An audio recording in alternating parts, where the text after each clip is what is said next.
Ian. Dave. Apex Adjacent, greatest automotive podcast in the known universe.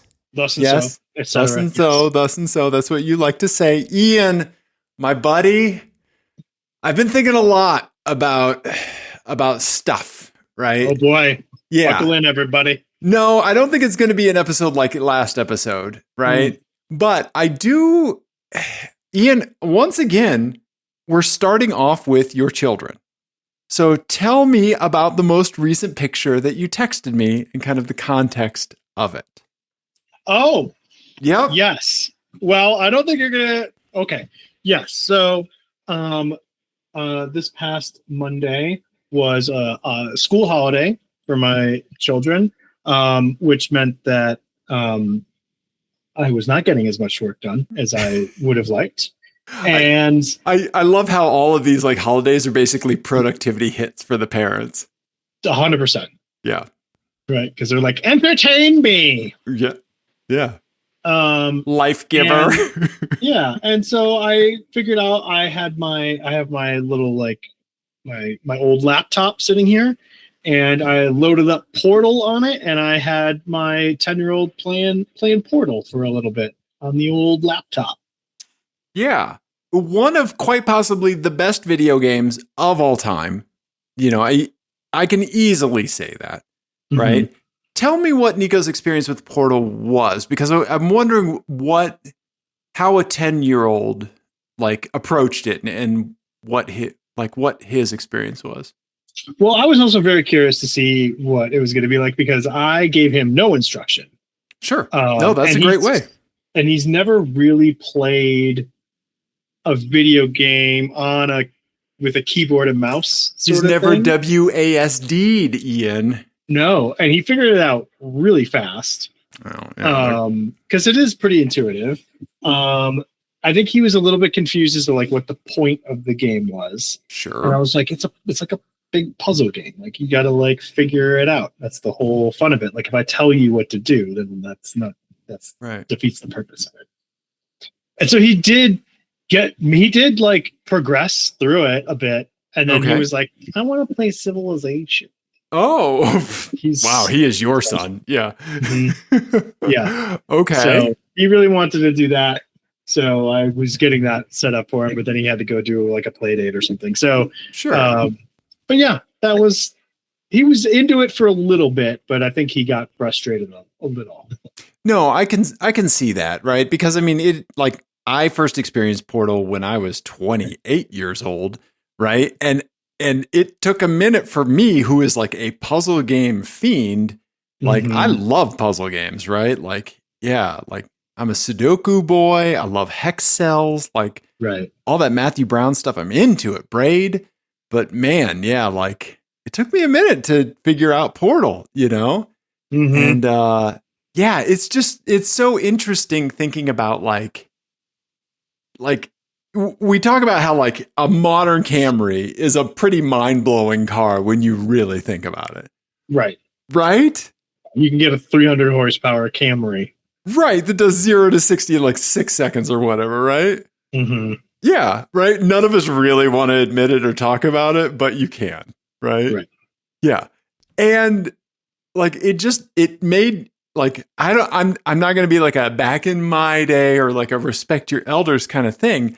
It's just so interesting when somebody's like ingress into a specific thing like happens during a specific era, or like, you know, or when you have kind of catered that, like you went out of your way to have Nico experience like I don't know, when did Portal come out? Like almost 20 years ago, right? A 20 some odd year old video game that is still pretty mind blowing. You know, like it's not like it doesn't have realistic graphics or anything like that. You're not going like Atari 2600, right? You know, on him, right? Like it's a modern video game, right? For sure. Yeah. Yeah. Well, and I also like we've been talking about this a lot, and I think I've talked to you about this outside of the show.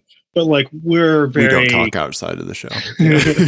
We're being very conscious about like not having him just out on the open internet as a 10-year-old, because you know it's crazy out there. And so his friends are all into Minecraft and Roblox and Minecraft. Roblox and all these other things. And I'm like, you can play whatever video game you want as long as it doesn't have an internet connection. Okay. So that's been my stance. So that necessarily means that we're doing games that are like 10 years old and older.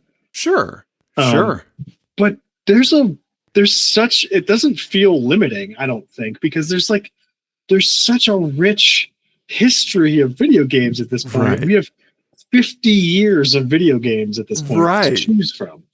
Yeah. So, it's like saying, if you said, I'm not going to do any music that's 10 years old or newer, right, you would have lots to choose from. It's almost the same time period, right? Like video games and like hip hop are like the same age, essentially. Right.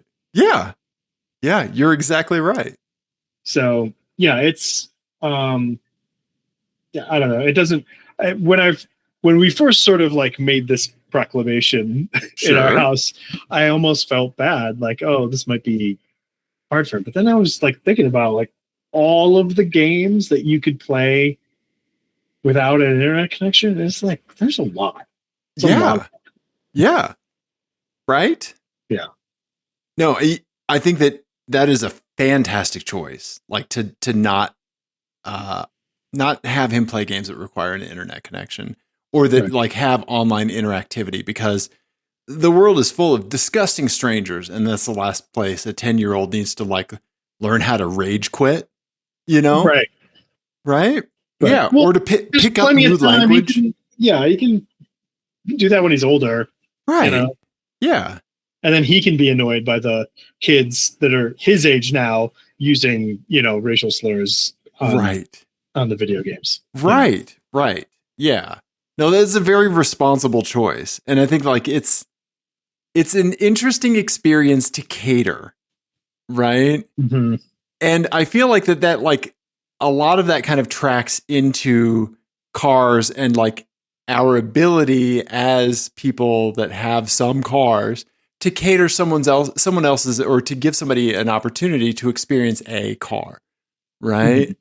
And so like, the way that your parents exposed you to cars, right? And like the eras that like you, like the things that you experienced, the minivans I experienced growing up, and the Nissan pick 'em up trucks, it's whether or not they realize it, like you are kind of like setting in motion, like these initial first experiences and kind of these like, I don't know, these like pathways for kids, Mm-hmm.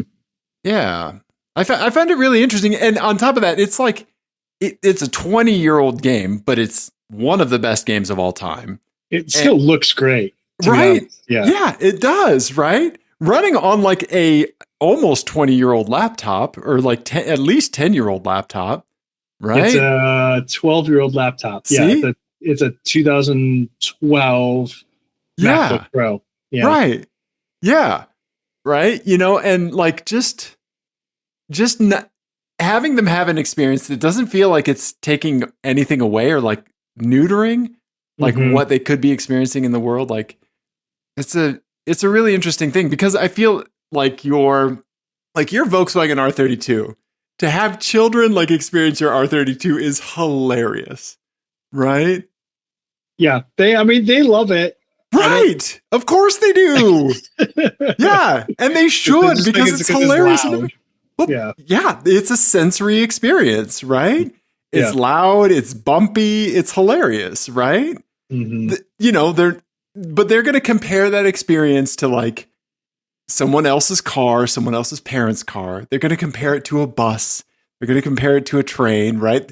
Nico's going to compare Portal to, whatever other game he plays. Right. Right. Well, I think I've mentioned that I've said this exact thing on the show before, but it's been a long time. Is that I remember distinctly riding in, and my dad loves it when I tell this story.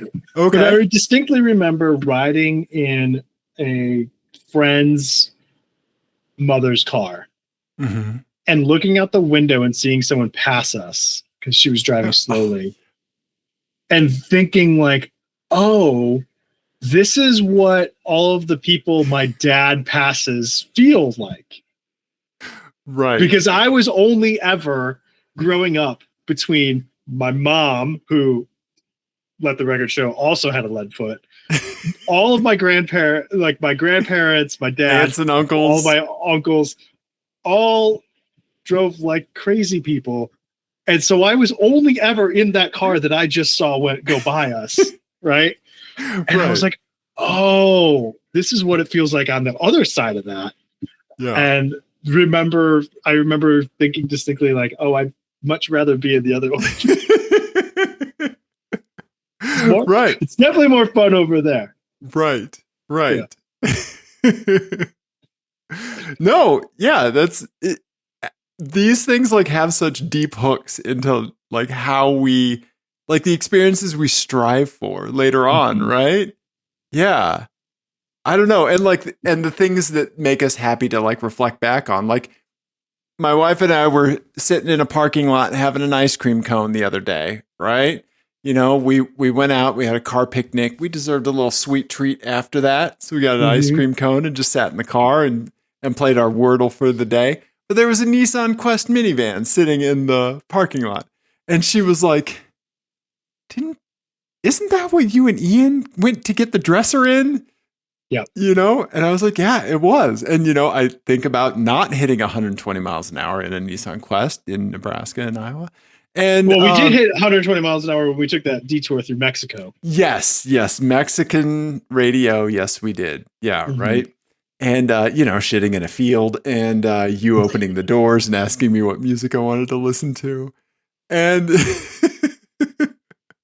but then also, like, I grew up in the back of a minivan, right? And all the road trips we would take, right? And so, I don't know, like, it's interesting knowing that, like, that you are providing kind of just this little platform, not even, like, really intentionally. Like, it is just a point in time, in the moment, like we were talking about living in the moment before the show, right? Yeah. In the moment where like somebody will reflect back on it, right? You know, is this all just so Jesse can give me more of a hard time about me saying nostalgia is a garbage emotion and now we're having this whole conversation? No, it's not. Oh yeah. I don't know. So it's interesting that like Nico was not just completely floored with Portal because he's used to 3D graphics and stuff like that, right? I'm trying to think about like what that experience would have been like when I was 10 years old, right? Well, you know, he's not really, because he's been playing a lot of old school video games. So he's not really that used to graphics. Because I mean, you know, he's seen Minecraft and those sorts of things at friends' houses. Because like, I'm not going to be like, you can't play it when you go to your friend's house, right? So he's seen those sorts of like more modern games, but Portal looks a little better, I think. Right. I don't think he is really. I think they just take for granted that video games can look good. Right. Yeah. So it does, but they can also look blocky and weird. So I don't think kids his generation really care about the graphics. No, I think you're right. Like it's something that they could appreciate should they choose to, right? Like it's like a painting. Like there's photorealism and then there's, you know, Jackson Pollock, right? You know, and yeah, like, and so like video games are a form of art that's interpreted in a lot of different ways, right? Right. Yeah. I don't know. It just made me think about like how floored I was when Portal hit, right? Like when I finally got around to playing it, because I was pretty late to the game, to the point where I played through it every year for like, I don't know, 4 or 5 years running. Oh, wow. Yeah. And just what that would have done to my little 10-year-old brain had I like had that dropped in my lap, right?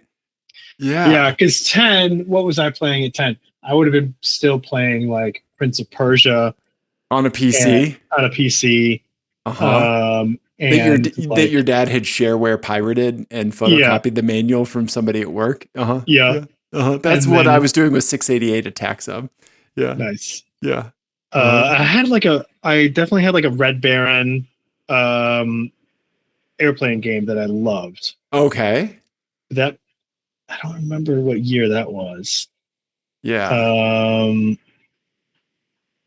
Yeah, classic. Okay. Yeah, 1990. Yeah, so I was 8 when that came out, and I definitely played that. Okay. Yep. I played that a lot.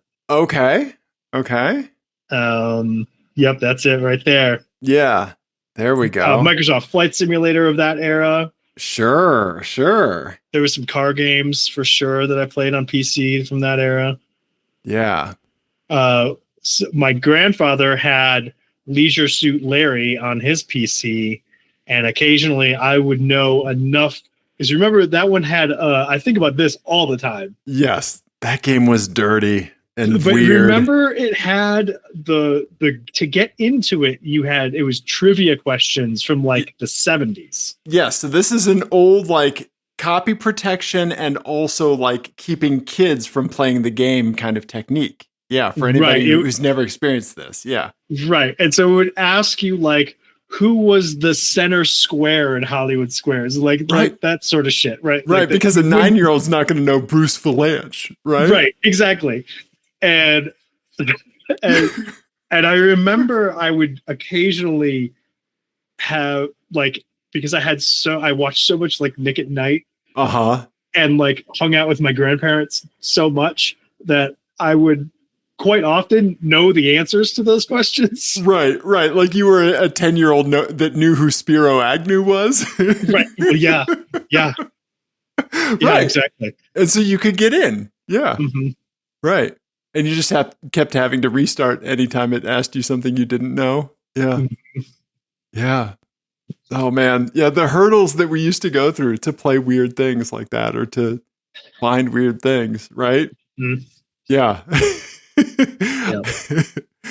There's an entire, I mean, like, you know, like when I was a teenager, like that's when you would find porn in the woods, right? Like that's right. Like that was so many people's first experience with like seeing a boob or something, right? Like just like, right? Like somebody's weird stash. Right? Physical media.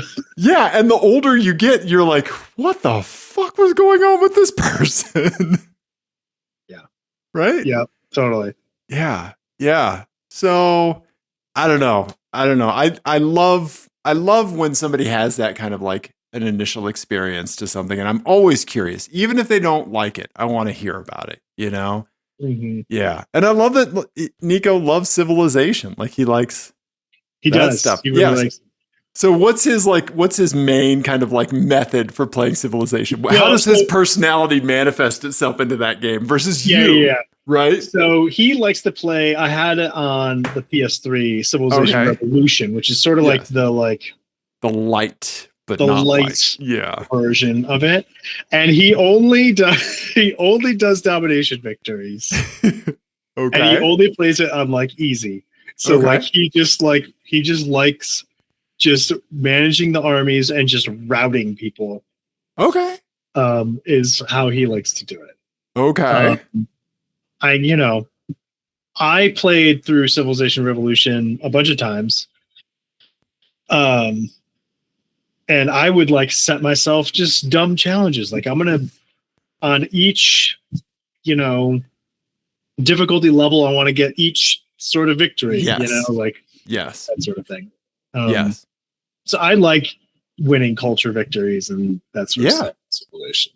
Yeah. Nico is much less interested in that. Right. Yeah. I get that. It like on top of that, like I don't know, like I think like attention spans are different, right? Yes, totally. Right? I think back to when I would always play Tetris on my Game Boy, right? Like my OG Game Boy. And I would stack blocks all the way up in the middle as high as I could and then try to work that all the way down, right? Oh, wow. Right? Like I played a lot of Tetris, right? And yeah, so like I like, making your own challenges or like trying to like, to find a different way to enjoy the game. Like, you remember when Ridge Racer R4 hit for the PlayStation 1? Did you experience that game? Like tell me where you were. Gran Turismo, Ridge Racer, like the whole PlayStation era of stuff. So I didn't have a PlayStation. Okay. I did eventually for a little while. Okay. I don't remember even how I got it. I might have gotten it from a friend, or I borrowed it. I gave one away when I was, I don't know, like in my early 30s. So I mean, like at some point, like people were just giving them away. I had a copy of Einhander in the box with it, which is stupid valuable now. Right. Like just gave it away. Yeah. No, at one point I think I had an original PlayStation for like a little while at my parents' house when I was in high school, because I think the PS2 had come out and somebody gave me the PS1 or something like that. Yeah. But I played, what was the Demolition Derby game? Oh, yeah. It was, I think it was, PlayStation Demolition Derby. I think it was Demolition Derby. Destruction Derby. No, it wasn't that. It was the one with the clown. Twisted Metal. Twisted Metal. Yes. Twisted Metal 2. Yes. Yeah, the clown semi. Yes.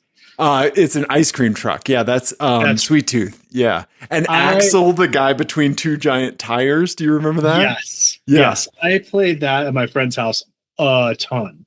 As you should have. It was amazing. Yeah, we poured such a fun couch game. Yes. Because it had couch co-op, you know? Yes. Yeah. It was great. So I played a lot of that. And then I played Gran Turismo on that as well. Okay. I'm trying to remember what other ones. That was about it. Honestly, my video game history is like I have like sporadic periods of very intense. Okay. Only one thing. Sure. And then big gaps. Okay. That's just how I've always. Oh, that's okay. Done video games. I wouldn't consider. I would never describe myself as a gamer, but I've played lots of video games. It's just I could.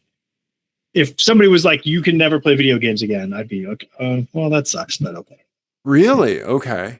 Yeah. Okay. I don't know. I consider you a gamer like I consider my wife an automotive enthusiast, right? Like she's very specific about the car interior that she wants to sit in, right? Mm-hmm. And I think that when you seek out an experience, you're looking for a certain thing. Yeah. Like video game. Like when you were on, when I showed you Mini Metro initially, right? Yes. Right? Yeah. And I definitely got a bit obsessed with that one. Right. And you say you're not a gamer, but you play Wordle and the spelling bee every single day. Right? That's true. And I do the crossword. Hold on, stand by. New York Times crossword, my current streak. Uh-huh. Oh, this is exciting radio for the people. I got the Wordle in 6 today. Oh, I didn't get it today. Yeah, it was one of the streak breakers. Yeah. Yeah, it was a dumb one. It was stupid. I hate it. Yeah. Stupid. Yeah, that's kind of I have a 765-day streak on the New York Times crossword going. Well done, buddy. Yeah. There we go. Yeah, in 11 minutes. Yeah. Nice, man. Yeah. Yeah, I'm not a gamer. Uh-huh. Right? Yeah, fair enough. No, yeah. Yeah, that's true. Yeah. I don't know. What do you think was the most formative automotive video game for you? Like that, like either like you could chase like your automotive passions or inspired like automotive things for you? I got to look it up. It was a classic PC game where you drove muscle cars. It was like muscle cars and you could like soup them up and you did like street races. Okay. And it was an old classic like PC game. Okay. And I might have been Street Rod. Rod. Yeah. Yeah, it was Street Rod. Look up that. Oh, okay. Right there. Okay. There was that we had this on the PC and we had an Indy 500 racing game, and I played the two of those constantly. Okay. For a good long years, probably, and around the same time that I was playing the Red Baron game. Gotcha. But yeah, the Street Rod game was a ton of fun. Very Amiga-ish graphics. Yeah. Yes. And it was sort of like proto Gran Turismo too. So because you like the whole thing was that you bought this stock car and then you souped it up. Like you did a hot rod thing. There was a Street Rod too. Yeah. Is there an emulator? Oh God. And it's one of the online like HTML ones or whatever. So you could just play it today. Bye productivity at work tomorrow. Oh God. I should not know that. Look, The Truth About Cars has an article called The Granddaddy of Car Culture Software. Yeah, right. I played the shit out of this game. Okay, I've never heard of it. Okay. Really? Oh yeah, it was super fun. Yeah. You could like you would just like, you would soup up your car, and I'm trying to remember my favorite ones. Actually, that Plymouth Fury, that was always one of my favorite ones in that game. Okay. Because you would look, once you like lowered it, you could like chop the top of the roof and like the engine and all that sort of stuff. But you could make it look super rad in that game because it's all squared off anyway. Yeah. Yeah, really cool. Okay. Yeah, you could take the bumpers off. Okay.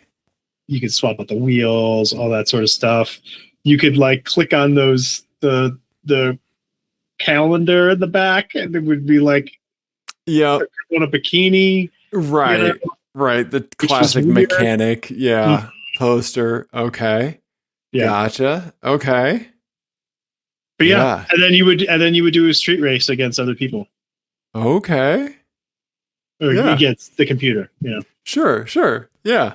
That's amazing, man. Yeah.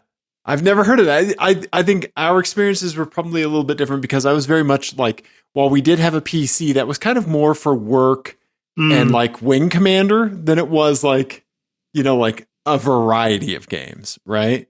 Right. And so I had like an Atari 5200 as my first console, sold that so I could get a Nintendo, and then sold the Nintendo. I went straight from the 8-bit NES to the PlayStation 1. I didn't do like a Super Nintendo or a Genesis or anything like that in between. Yeah.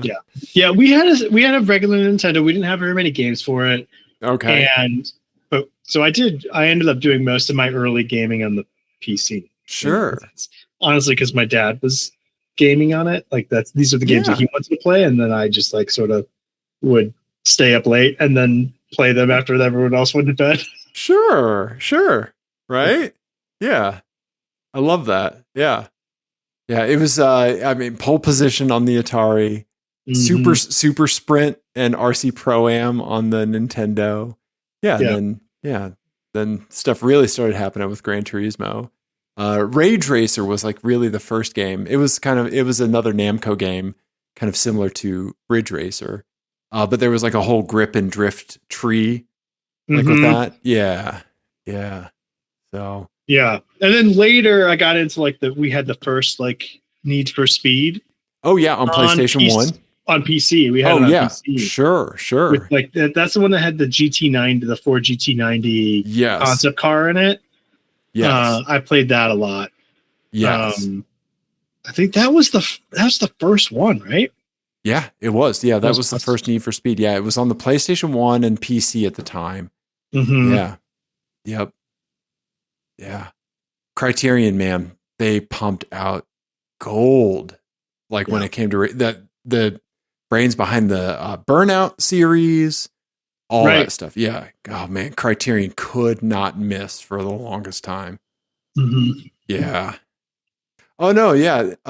Let's see here. Yeah, Saturn, PlayStation, and 3DO. My buddy Jason still has his 3DO. Yeah. What's a 3DO? It was a Philips game system. Yeah, that was crazy expensive. He worked at a Babbage's when he was younger. If you remember Babbage's. Yeah. Yeah. Okay. Yeah. Oh, interesting. I didn't even know that existed. It was Panasonic that made like the hardware. Like, but it was a few people. But yeah, it was not a Philips. Yeah, I was thinking of the Philips CDI, which was another weird console multimedia player thing. There were like some really bad Zelda games for it. Yeah. Oh yeah, like yeah. If you want to see like this is like the source of a bunch of memes that you never realized. Zelda CDI game. It was called, what was it, like where's the images? Yeah, so like this kind of animation here. Oh, wow. Yeah, that's from these Zelda CDI games that were so bad. Yeah, they were horrible. Yeah. But yeah, anyway. Weird. Yeah. But I don't know. Yeah, like video games and cars have always been such a strong connection for us, and like the video game experience talking to like car experiences and stuff like that. I love seeing somebody's ingress into that stuff for sure. Yeah. Right? Yeah, and we've never like really done a video games episode, and I still don't feel like this is like 100% a video games episode, but like there's so much stuff to talk about that way, or over that stuff. I feel like I'm nearly out. Really? Video game. Yeah, I mean, I then like, I had like a big Counter-Strike phase and that sort of stuff. But yeah, I don't feel like I have. It's definitely tailed off more as I've gotten older. Okay, yeah, and gone to like more casual gaming, right? Or turn-based. Turn-based, yes. Yeah, things that I can multitask with. No, 100%. Yeah, turn-based games are great. Like I for some reason I don't play golf. I've always loved golf video games. Right? Like especially the Mario Golf stuff and the Hot Shots Golf stuff on PlayStation Vita or PlayStation PSP and PS3, like the Hot Shots Golf stuff. I know they had a great one for PS2 as well, but like just being able to like put the controller down for a minute and then come back and take your next shot, like, yeah, that stuff is like, I don't know. Yeah, the turn-based stuff is it fills a very good niche in like our, like how we work through our lives. Yeah. Yeah, for sure. Right? Yeah. There's got to be a turn-based racing game that somebody's invented. Yeah. I would like that because then I could do it while I'm on a phone call. Right? Yeah. I've actually had a concept in my head that I'll run past you sometime for like a turn-based racing game, but okay. Yeah. Yeah. I don't know. Somebody did try to do something similar and it did not go well. So I don't know. But anyway. Yeah. So thank you for sharing Nico playing Portal. That's an awesome thing. I thought you would get a kick out of that. Also, I like that you called this segment Back in My Day. Yeah. Yeah. Right.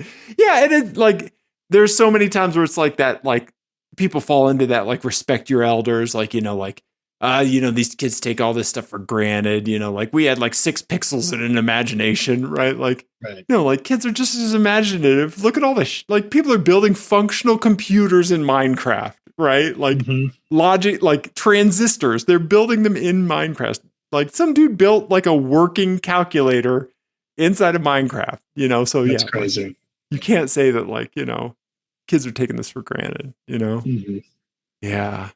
Yeah. I don't know. But anyway, yeah, thank you for sharing that because I really dug that. Yeah. And I'm going to make these bad Zelda graphics go away. We're going to look at something else, but yeah. Please do. Yeah. Yeah, I don't know. What else we got on the Talk of Boots, bud? Yeah. We have a couple license plate games to play. You have something that says previously on Apex Adjacent. Let me correct you. That is previously on Apex Adjacent. So last episode, we talked about like people's first experiences with cars, right? Like experiencing cars for the first time kind of dovetails into what we were talking about with video games and stuff today, right? So our buddy Israel shared an experience that he had, like of when he first experienced a car that was like pivotal to him. So yeah, would you like me to read that? I would love to. Okay. All right, here we go. So this is from our dear friend Israel. Okay, so he said, story about the first time I saw a car. Let's see here. He doesn't know if he shared this with us or not. He's embarrassed to admit that he's getting old enough to be forgetting whom he has told what. Welcome to the club, buddy. Welcome to the club. Yep. Okay, Ian. In 1991, Israel was 19 and working at a call center summer temp job betwixt, that's his word, semesters of college. It was in a strip mall business park off of I-29 up near the airport in Kansas City, right? Like I think it's called Tiffany Springs Plaza, like up that way. I reckon I must have been going into work as it was light out and that job was second shift. It was a low, swoopy, and obviously sporty little guy. I had never seen anything much like it, and I thought it was fucking awesome. I was not really into cars at all at that time in my life, but it was remarkable enough I felt compelled to walk around it to see what it was. The front of it had a small chrome toilet bowl emblem that I did not recognize. No help. Around back, there was the name, the same logo I later learned was called Eternal Flame, and the text Mazda and RX-7. And I was like, huh. A couple years later, I had one of my own and it promptly broke down.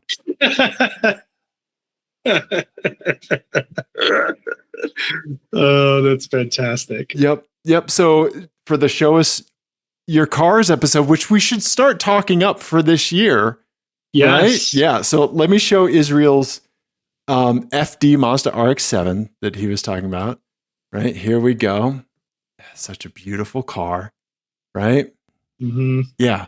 The toilet bowl. I've never thought about a toilet bowl when I've seen the logo. That's all I'm going to see it now. Thank you, Israel. Yes, you've given us like the arrow and the FedEx logo, but for a toilet bowl in Mazda's, previous emblem. So thank you. That's right. So that is awesome that the first time like that you saw an RX-7, it was something that you went on to buy. That's amazing. Yeah, that's really cool. Right? Yeah.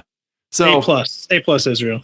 Absolutely. Yeah. So if you have a story about a time when a car like first made an initial impact on you, something like that, or even share your like initial kind of like car video game experience, love to hear about that as well. So 720-515-1391. And I'd like to make this like previously on Apex Adjacent. Previously on Apex Adjacent. More of a recurring segment. So yeah, there we go. Yeah. I think we should play some games. Yes. That was the end of that sentence. It sounded like there was more, but there wasn't. It was because you went up at the end. I think we should play some games. Mm-hmm. And then some more games. Okay. Yeah. I'm into that. Do you want to give yours first, or do you want me to give mine first? I will give you mine first. Okay. You show me yours, and then I'll show you mine. Just like we always do after the show. Always. It's the post Apex Adjacent virtual tick check that we do for each other. He has been out in the woods a lot. We gotta make sure. We gotta. You're my buddy. You're my buddy. The post-show taint inspection. Right? Yeah. Oh, looks like you're bugle. I was wondering if when I got my colonoscopy, if I should have just put a couple googly eyes back there, if they would have found that funny. Next time I run into like somebody in GI at work, I'm gonna ask them that. If like, would that have been funny had I done it? I'm not going to do it. No. What you do it, and then you drop your pants and you just go, is this anything?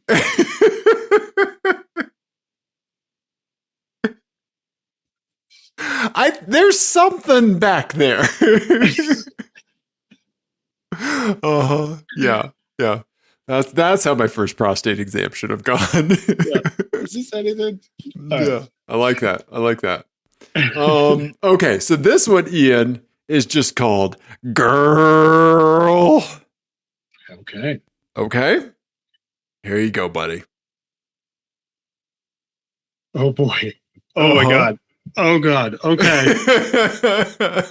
We're watching Ian meltdown in real time. I gotta drink some water. Oh my God. Boy. Okay. Oh wow. This is gonna be tough. Yeah. Okay. I love it when you get hit with this stuff and you can't even like form a thought. Yeah. Oh my God. Because every time I look at the pictures I see something else. Right. There's going to be some zoomies and enhancies that I'm very much looking forward to. Yes. Okay. So we've got a Prius up top. Yes, it's a new one, right? Yep, yeah, their new Prius Prime in that nice dark blue that they have. Mm-hmm. Then we've got a 350Z Nismo with big fart can, and like the Iteza clear taillights and all that. Right. Yeah. Speaking of PlayStation era, right? Right. And then we've got a Mercedes C300, and then the license plates are Dreamer Girl, not Dream Girl, Dreamer Girl. Oh, that changes things. Okay, Dreamer Girl. She thick, which is, oh my god, amazing. SHE space THIC. She thick. She thick is so perfect. And then Homegirl. Wow. Okay. There's going to need to be some zoomies and enhances because I am excited. Okay, so I want to see the Prius first. Let's just start at the top. Yep. So those are aftermarket wheels. Yep, they are. They are aftermarket wheels, and there's also painter's tape holding on part of the front lip. Aftermarket painter's tape. Aftermarket painter's tape. You're exactly right. Yes. And we're looking at the front of the car. So there may be other stickers and stuff, but we don't see them. Right. There's nothing hanging from anything. We don't see a children's car seat. No. Right? It's a Washington State plate. Oh boy. Okay. All right. And like this here has obviously taken a very mild impact. Right? You can see like this front kind of like a trim piece on the lower grill is bumped, and like I think the only question here is how high was the curb they hit? You are 100% right. Right. That is 100% what happened here. Yep. Yeah, because you can see a scuff mark on the bottom of the flat part of that. Yes. All the way over on the left. Yep. And it detached itself slightly. All the way around. Yeah, that's what happened. Exactly. Okay. All right. Okay. Oh man, I feel like maybe I'm gonna get myself into trouble with this one. Okay. All right. And then let's go to the 350Z from Connecticut, Anti-Social Social Club. Yes. And I did leave the type of license plate. Yeah, I don't know what Connecticut plate this is. It is an Anti-Social Social Club frame, but it is a plate that shows like a parent and a child, or maybe a parent I'm Googling. And an adopted child, something like that. Yeah, that's what I'm guessing. I'm guessing it's like, how do you spell Connecticut? Con etiquette. You're the word puzzle guy. Yeah, Connecticut gets me every time. Yeah, I don't blame you. And there's no like fun thing with it like Mississippi. Right. Yeah. Special license plates. Here we go. Okay. Oh my God, there's so many. Yeah. Why are there so many? Let's do images. Let's try that. Let's see if we can just find it. Yeah. I'm doing the same thing. Oh wait, keep kids safe. Keep kids safe. It's a keep kids safe. Okay. Keep kids safe. Yeah. There we go. Here we go. I got it. Yeah. Keep Kids Safe Fund in support of Safe Kids Connecticut. Yeah, where's the injure children plane? Right. This one just shoves a stick in a kid's bicycle front spokes. Where do you find the courage, sir? Right. To keep children safe. Yeah. Okay. You're not agitating for unsafe children. Right. Okay. Okay. All right. Interesting. Yeah. Some heavy tint. Oh my God. I really want this to be one of the plates. Now that I'm thinking about it, I really want it to be one of the plates. Okay. What plate do you want it to be, Ian? I want it to be She Thick. I really do. I want it to be that so much. Okay. All right. I just feel like that on the kids' plate, like It's almost like it's commenting on the lady on the plate. It's saying that It's cartoon sexually woman harassing. is thick. Okay. Are you saying that this is a person that has like impossible porn in the Impossibles porn, like Pixar porn in their in their search history? Okay. I don't know. All right. Yeah. For anyone older than us who's listening, thick is usually a compliment. Yeah. Okay. Okay. And then we got the Mercedes C300. Yeah. Got some stickies on there. Mm-hmm. It says realtor. Right. Oh, that's a good piece of information. Okay, why is that? We're an Indiana University mom, because we're not going to be even remotely controversial. So she thick wouldn't go on the realtor plate. Right, and it's not going to be anything. Wouldn't that be amazing if it was? And I don't know if we have any realtors in our audience or not.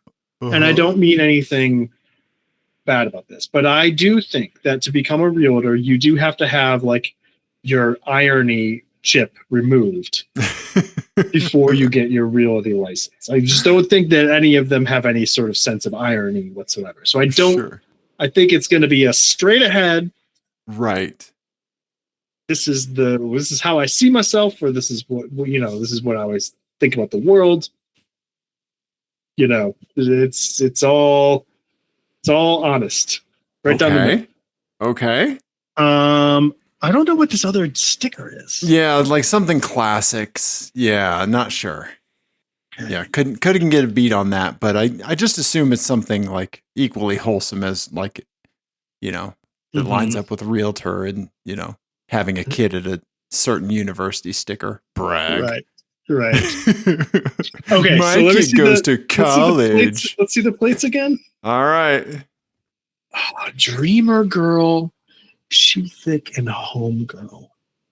Mm-hmm. This is a tough one. This is tough. Okay. Because I will say, when my initial thought when I first saw this was that Dreamer Girl was going to go on the Prius. Okay. But now that I know that that a realtor and a live, laugh, love mom drives the Mercedes, oh man, that's Dreamer Girl. That's got to be. Okay. I really think that's got to be Dreamer Girl. I mean, I know She Thick is ruled out for the realtor plate. Right? Yeah. Right? But yeah, so you think that would be Dreamer Girl over Home Girl?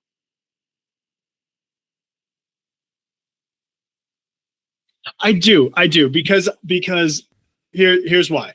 Because I think both the real estate business and the Mercedes C300, they're both very aspirational places to be in your life. Yes. Right? Yes. The start of a great venture. Yes. I think this is a woman in her early 50s who is recently divorced, has her kid off to college, and is making her own money for the first time in 20 years or whatever. And it's a whole how Stella got her groove back sort of situation. Right. She's not brunching. She's fucking crushing brunch.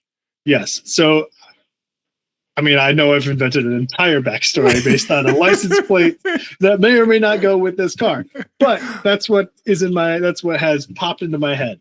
Okay. And then, homegirl up on the Prius, and She Thick. Like adorably hitting curbs as a homegirl? Yes, I think so.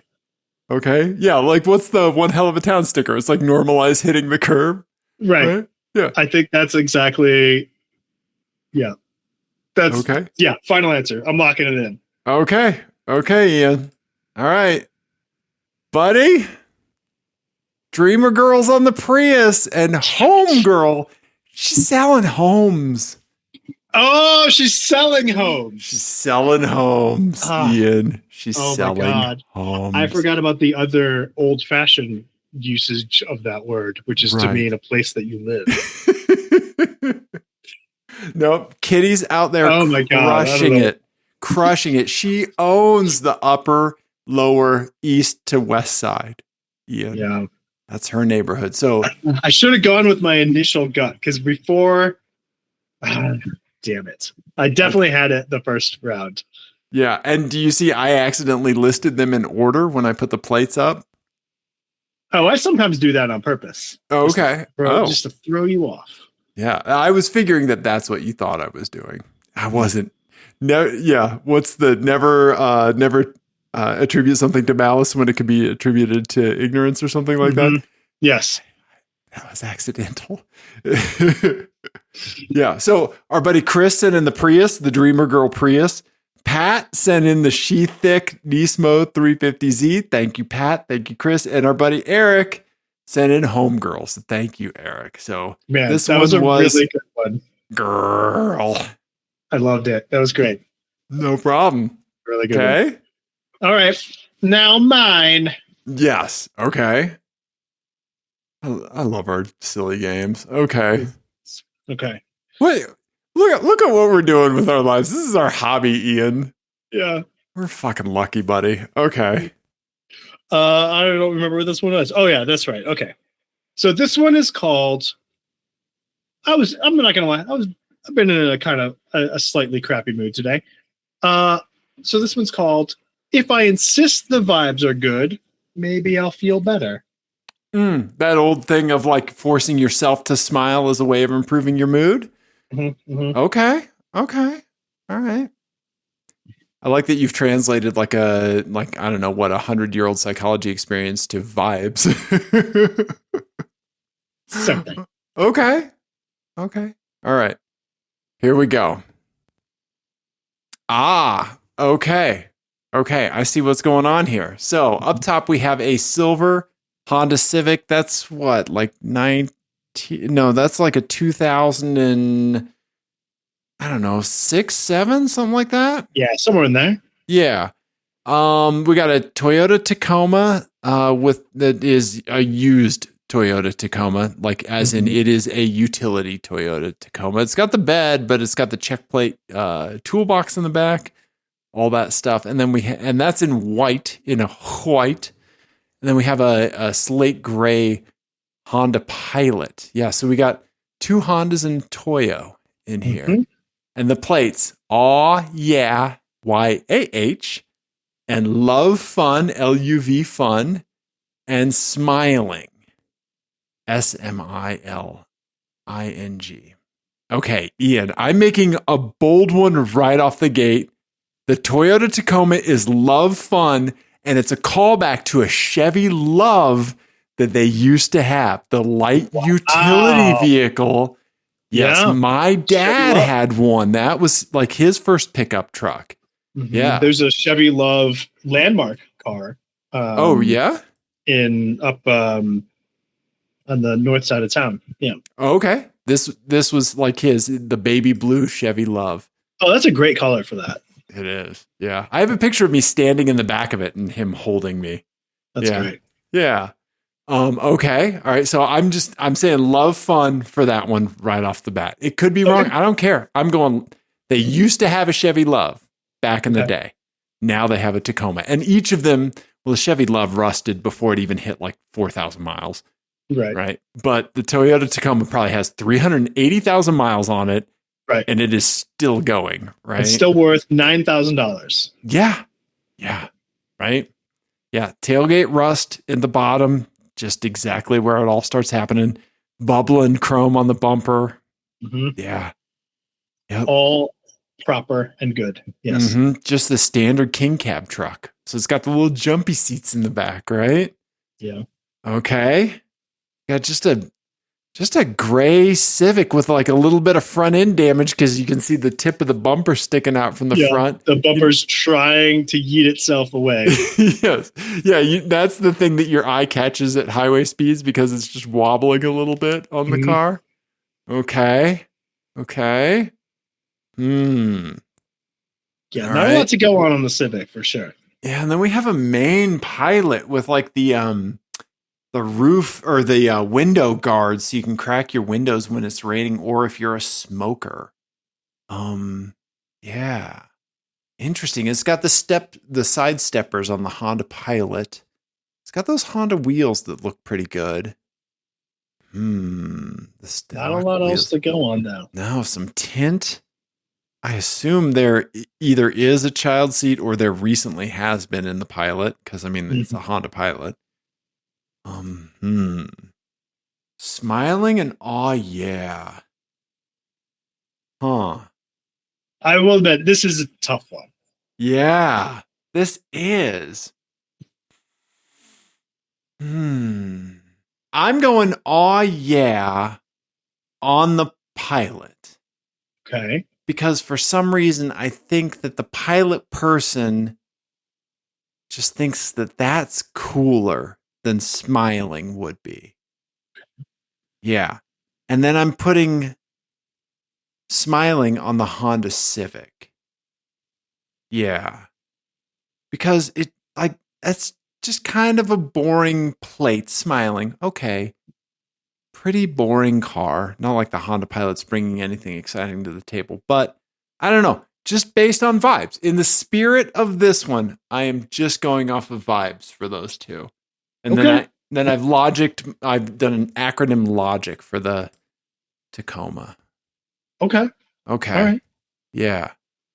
Okay. I'm going into the Dave Don't Look folder. It gets scary in here sometimes. It does. I keep all sorts of stuff in there. You don't want to know. Pictures of Pennywise and yeah. Okay. Here we go. Dave, you got all of them wrong. I did. It was because of my bold love thing. I had that in my mind. Yeah. Oh, our dear buddy Peter sent in aw yeah and love fun. I was wondering if the Mana was behind the main plate. Love fun. Yeah, I think my read on the aw yeah thing is that it's not like oh yeah, it's like a very like Matthew McConaughey aw yeah. Yes. Yeah. Which is how you end up in just like a gray base model 15-year-old Civic, right? Right. Yeah. Whatever. It's a new car. Oh yeah. All right. Cool. You know? Yeah. Not the Entourage intro song. Right. Yeah. With the aw yeah. Yeah. I like that. But definitely the McConaughey vibe. Yeah. Good call. Good call, Ian. Yeah. Thank you. Oh yeah. I think all of these people sort of have that dude McConaughey vibe. Sort of thing going on, right? Smiling. Yeah, it's not, the G is not dropped on that license plate, but you know it's dropped. Right. That is a dropped G if I've ever seen one. Yes. That is pronounced smiling by whatever 65-year-old construction worker drives that truck. Right. Yeah. I shouldn't say construction worker, I should say handyman. Right? Yes, that is a handyman truck. Absolutely. Who is very thrilled with the way his life has turned out. Yes. Rightfully so. Yes. Right? Yeah. Yeah. Yeah. If you love what you do, right? Yeah. Right. You know, kind of vibe. I like that. Yeah. And I guess love fun could be for like the Pilot, you know, love fun. Like if all three of these plates could be in lowercase, they would be. Yes. I think that's correct. I think that's right. Yeah. Because they don't work. I don't think they work with the cars that they're on if they're said with too much enthusiasm. Right. They're not shouting in typical capital letters. Right. Yeah. Maybe that's on us. Maybe we read vanity plates only in shouting because they're always in capital letters. You know what? I've never thought that before, but here you are bringing a new thought to the table, Ian. It could be. Yeah. Man. Yeah, let's get some of those lowercase plates. The cop having to call that in lowercase alpha. Right. Yeah, tiny alpha. Big Bravo. Oh man. Uh-huh. Our license plates are now in hex. Uh-huh. Okay, Ian. All right. Well, Ian, I'd like you to thank you for that, and thank you, PETA. Mixed results on our license plate games this evening. We see what we want to see sometimes, right? Mm-hmm. Yeah. Yeah. Shall we go out with an album of the week? Wrap it up? Yes, let's hear this album of the week. Now, before we get to that, did anyone listen to the one from last week? Which was it? The Jordy Griep album. Previously on Apex Adjacent. I meant to, and I did not. I will listen to it. Next episode, previously on Apex Adjacent. Well, my father did listen to it. And he texted me because I am legally required to give him my cell phone number and no other listeners. Okay. He was raving about it. He really liked it. Okay. I just want to reiterate, it is wild. I very much want to talk about it. Okay. But yeah, it's got, because I also want to talk about some of the themes in it. Okay. And because they will, I think eventually we're going to have to talk about politics because we're only like 3 weeks away from the election. Yeah. So I think next week, let's talk about this and we'll talk about maybe some masculinity stuff that is weaved through this record. Okay. I would love that. Yeah. Okay. Anyway. All right. The album one for this week. Album for this week is one from last year that I thought I had talked about before. Maybe it was on my year-end list or something. But there's a band called the Clientele, a British band that I've liked for a long time. They released an album last year that's really cool. It's very like eclectic, and there's like cool electronic stuff on it. There's cool indie stuff on it. There's some classical bits on it. Some jazzy stuff. But it's all it all works as an album. Like it all fits together and it's very chill. Okay. Know? So I think it fits well. If you like Air, you might like something like this. Okay. What's the name of the album? Oh, I Am Not There Anymore. Okay. I Am Not There Anymore. Okay. I really liked it. I thought it was good. Nice. Okay. Yeah. Right on. Well, yeah. Links to the Clientele, I Am Not There Anymore, Bandcamp, Apple Music, Spotify will be in the YouTube description. Yep. Yeah. Okay. I tabbed through this a little bit before we were recording because you wanted to see if we had discussed it. I don't think we have. I don't remember this. Okay. But I could be wrong. But okay. Yeah, you got to start keeping a list, buddy. I know. I had one from last year, and I was like, this year I'm definitely going to do it. And here it is October, and I have not. So I'm going to do the same thing again this year at the end of the year, and I'm going to go back through all of our YouTube descriptions and write them down by hand because I'm a dummy. That sounds like a good, boring conference call move, Ian. Mm-hmm. Hey, at least you can just pluck it straight out of the YouTube description because I think I'm pretty good about getting it in there. I don't think I missed one. Yes. Okay. For sure. Good. Okay.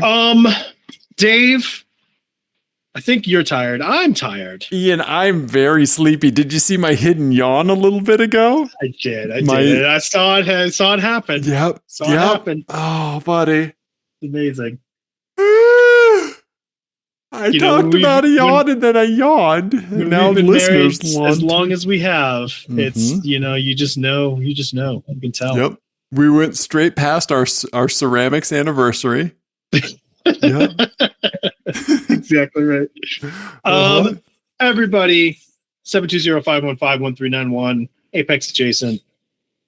Thank you. We love you. Goodbye.